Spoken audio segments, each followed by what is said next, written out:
Shedeur Sanders didn't even speak. He didn't need to. His silence said everything.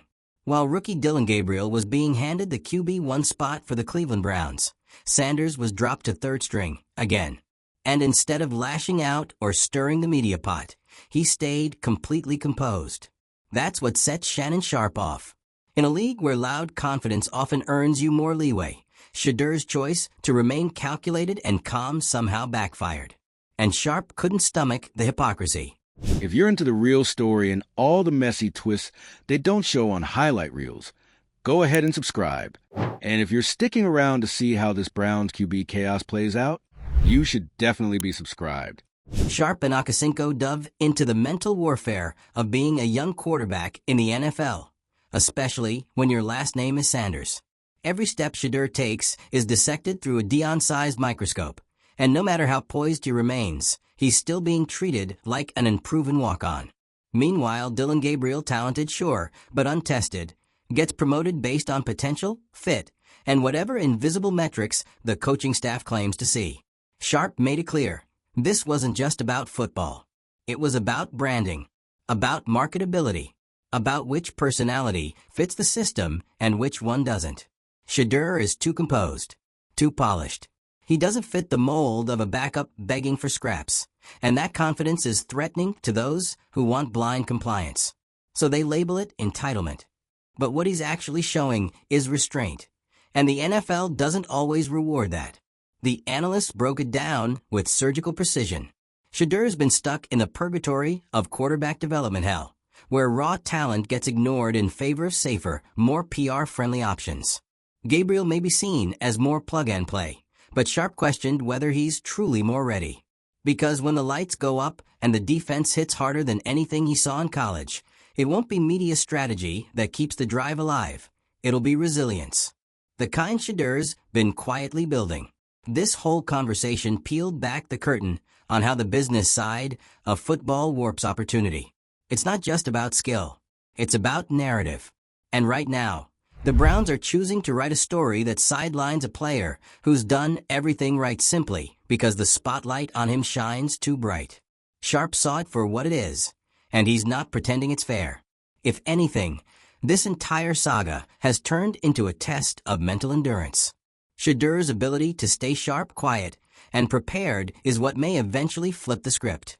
The NFL doesn't always reward the loudest or flashiest. Sometimes, it circles back to the ones who didn't panic when they were benched. The ones who stayed ready. And when that day comes, Shannon Sharpe's rant won't look like overreaction. It'll read like prophecy. Shannon Sharpe didn't just speak his mind. He torched the Browns' decision with surgical precision. You could hear the disbelief in his voice as he tried to process how Shedeur Sanders, one of the most talked-about young quarterbacks coming into the league, somehow ended up riding the bench behind a rookie. Not QB2, QB3. Let that sink in. This isn't about being dramatic. This is about calling out what Sharpe sees as a deeply flawed decision, one that says more about the NFL's internal politics than it does about talent or readiness. Because when a player like Shedeur, who's handled pressure, media, and expectations like a seasoned vet, gets shoved down the depth chart in favor of Dillon Gabriel, questions need to be asked. And Sharpe? He had plenty. From the jump, he and Chad Akasinko Johnson dissected everything wrong with the way the Browns are handling their quarterback situation. They didn't sugarcoat it. This wasn't a let's wait and see kind of conversation. It was an expose on how NFL franchises often bury promising talent under layers of business strategy, media narratives, and outdated philosophies about what a quarterback is supposed to look like. Shedeur Sanders, by all accounts, has done everything right. He's kept his head down, worked on his craft, stayed out of drama, and managed the media spotlight like a seasoned politician. He's the son of Deion Sanders, which adds weight to every move he makes. But instead of that legacy helping open doors, it's become a burden. A name that brings heat before he even steps on the field. Sharpe and Akasinko were crystal clear. This isn't a performance issue, it's a perception issue. From the outside, it looks like Shedeur is being punished for having a famous last name. Sharpe noted how NFL teams, especially ones like the Browns, are often terrified of the extra attention that comes with high-profile players. The moment someone becomes a media magnet, the organization gets nervous. They start overthinking. They look for reasons to not start the guy, just to avoid becoming the center of the NFL news cycle. But let's be honest, Shedeur hasn't asked for any of that attention. He's not doing press tours. He's not jumping on podcasts or firing off controversial tweets. If anything, he's too composed for the circus around him. And ironically, that might be part of the problem. Because in a league that tolerates big personalities like Jameis Winston and celebrates guys who can control a press room, Shedeur's quiet confidence can come off as cold, detached, and unfairly. That becomes its own kind of controversy. Sharpe wasn't afraid to say it. Players like Shedeur are held to a different standard. He's not just being judged on skill. He's being judged on optics, on how he fits into the team's brand, on whether he might make too many headlines by accident. Meanwhile, Dillon Gabriel gets the start. A rookie, with no pro experience. Why? Because he's a safer story. A blank slate. Someone the coaches think they can mold from scratch without the added pressure of headlines or fan expectations. That's not football, that's corporate PR.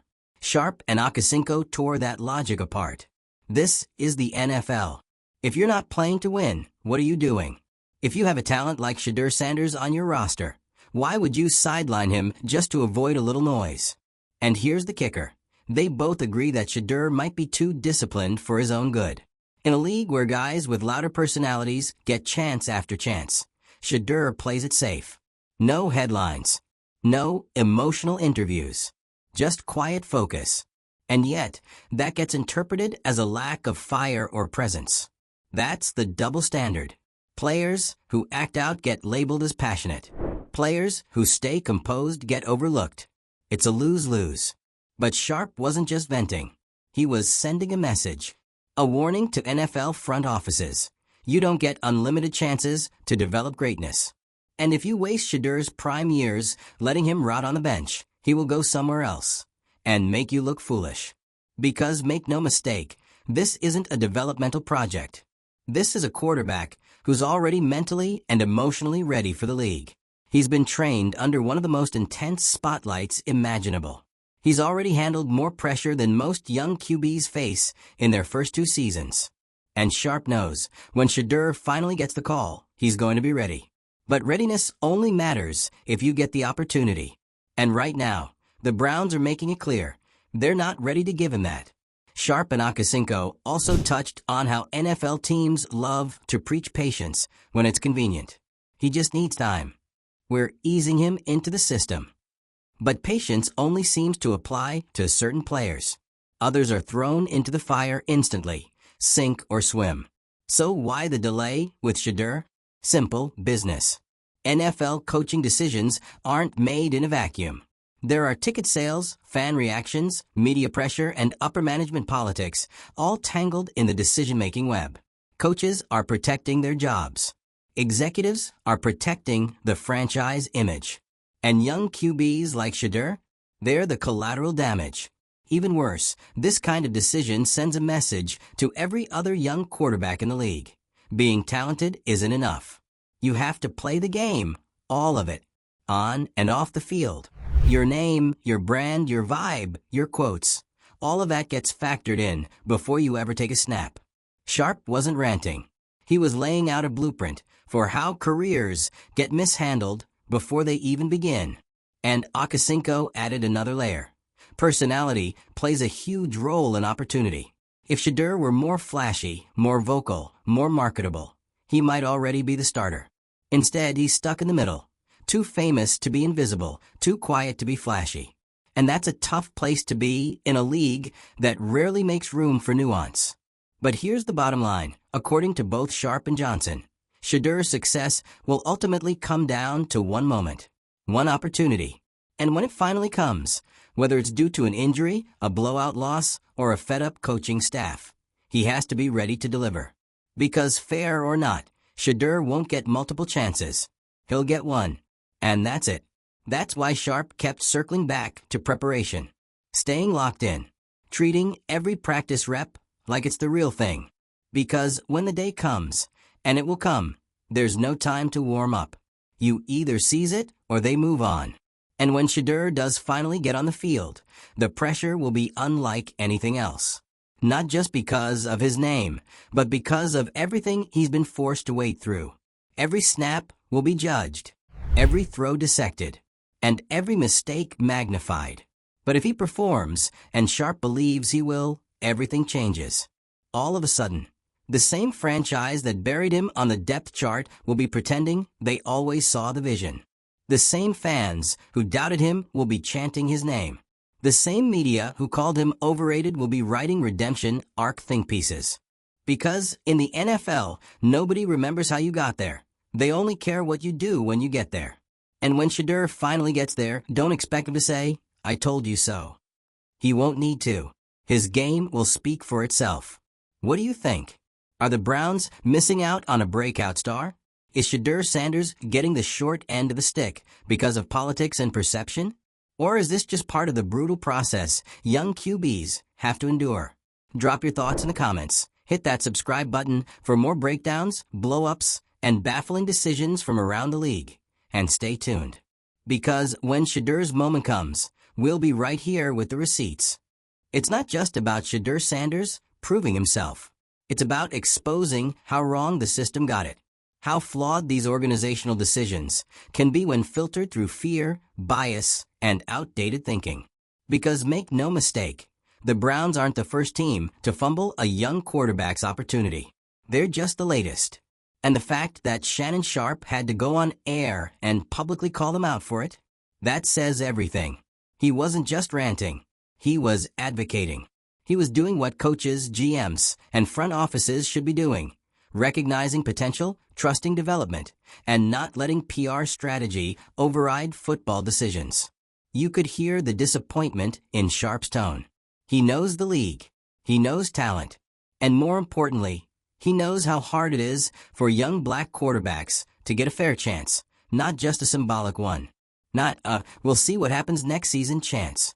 A real one, where the staff puts faith in them from day one and lets them fail forward like they do with other QBs. Right now, Shedeur's not getting that. He's being asked to prove himself without being given the platform to do it. And that's where Sharpe's frustration really lands. Because how do you win a race if you're not even allowed to start? And let's talk about that QB room dynamic. You've got Dillon Gabriel, a rookie, walking in and being handed the reins. That's a huge signal from the coaching staff. It says, we're willing to live or die by this guy. And that's fine if that guy is a generational talent or someone who's clearly earned the job. But that's not what's happening here. Gabriel's a solid player, no doubt.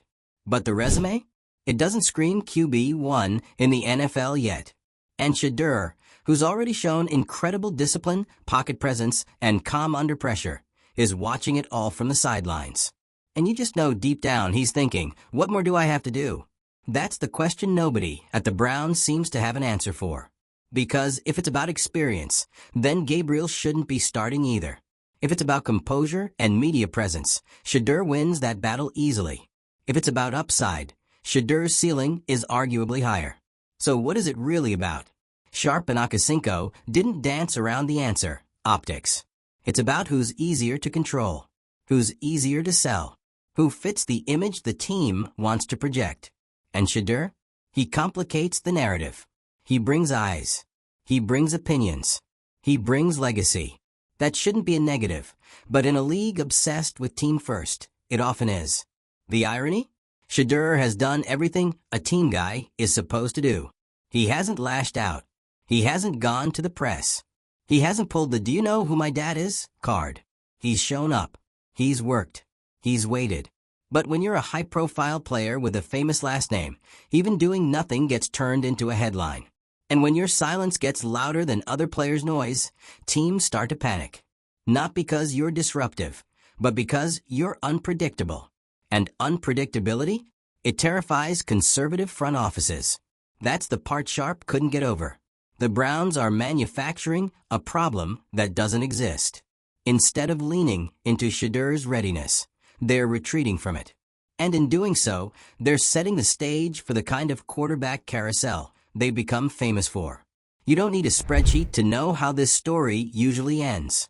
The Browns pick a QB, try to make it work, things go sideways, and by week 6, they're scrambling.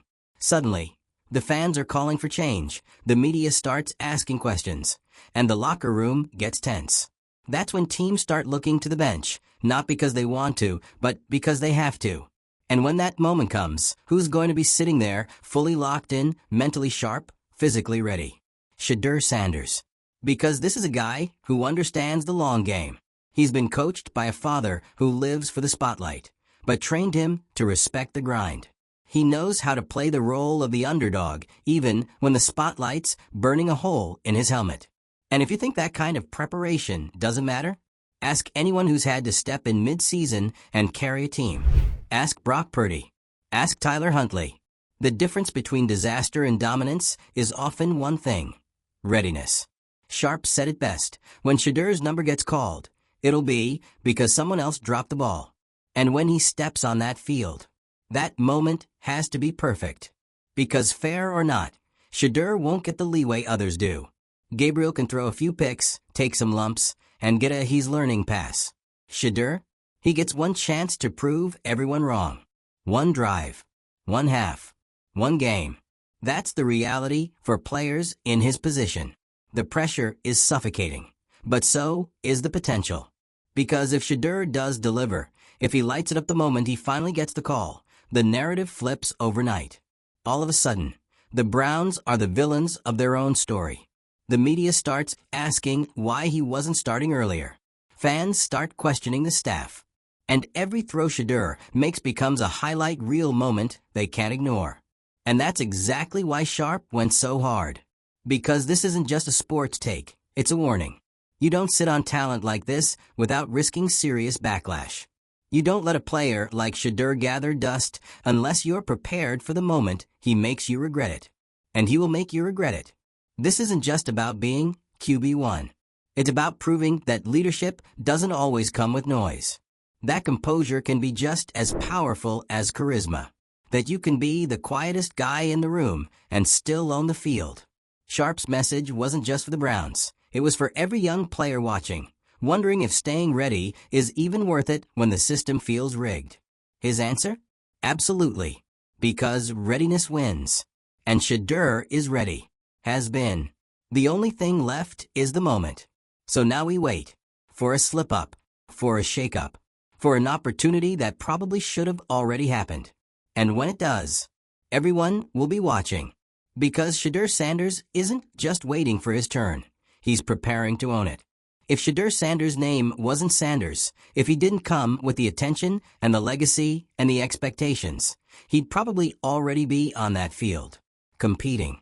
Starting. At least getting real reps. Instead, he's being treated like a project. A maybe someday. A name you keep on the roster, just in case the guy you actually chose flames out. And Shannon Sharpe was done with the excuses. He wasn't screaming just to scream. He was laying bare the double standard. The NFL loves a good underdog story, until that underdog comes with a famous name and a brand. Then suddenly, the narrative flips. Now you're privileged, entitled, overhyped. You're not just competing with other quarterbacks. You're competing with your own shadow.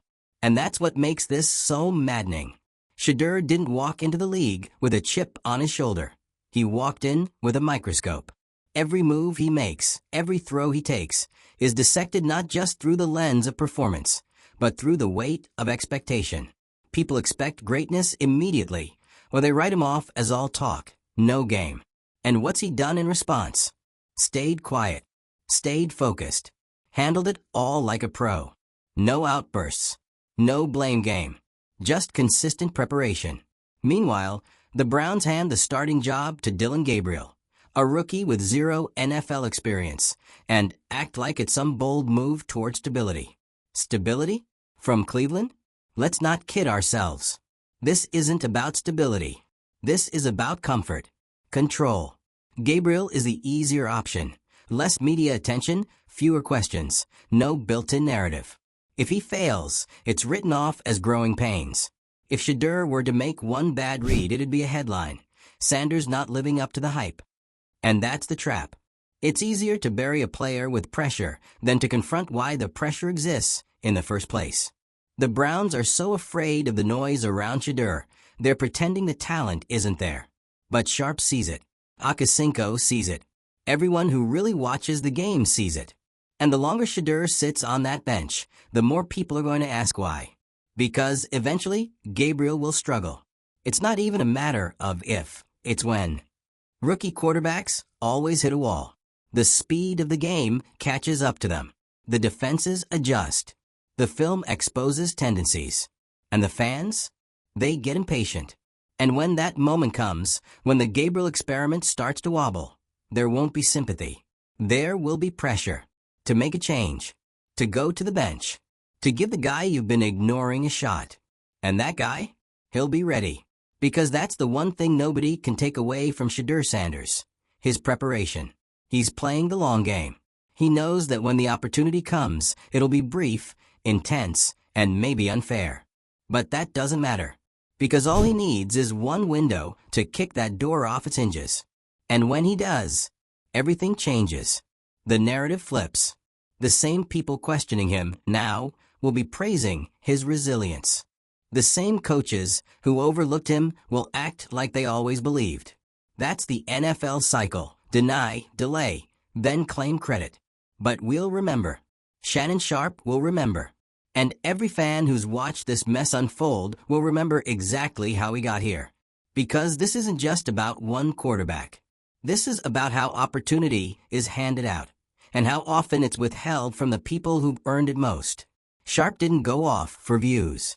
He went off because he's tired of watching the league repeat this pattern.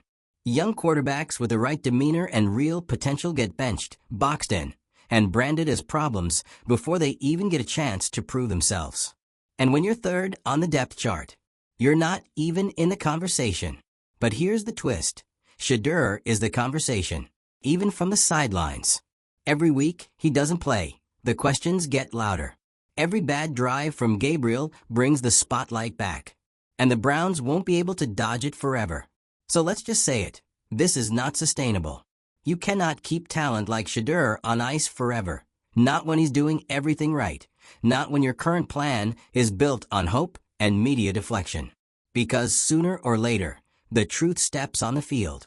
And when it does, everyone sees it. What side of that moment will the Browns be on? Will they embrace it? Or will they wait until it's too late and Shedeur is thriving somewhere else? Drop your take in the comments. Should Shedeur be starting right now? Is this just NFL politics doing what it always does? Or did the Browns actually make the right call? Either way, hit that subscribe button. We're staying locked in until this situation blows wide open. And when it does, don't say we didn't warn you.